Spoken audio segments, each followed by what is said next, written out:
मंडळी नमस्कार. 1000 फूट पाईपलाईन आम्ही टाकली होती आणि पाईप कास्ता कंपनीची वापरली आहे. 4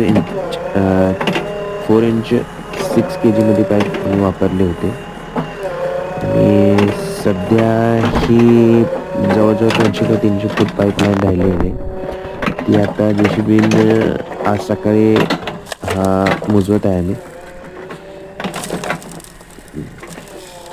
आणि आत्ता ह्याची कनेक्शनला मोटर 5 इंचमध्ये आम्ही लुबी कंपनीची लावणार आहे आणि ह्याला आपण 2 ते 3 टेल्पेस दिले होते आणि मग बघू पाणी किती प्रेशरने ही पाईपलाईन घेते 5 इंचीमध्ये आणि किती तास चालते पाणी ते बघू.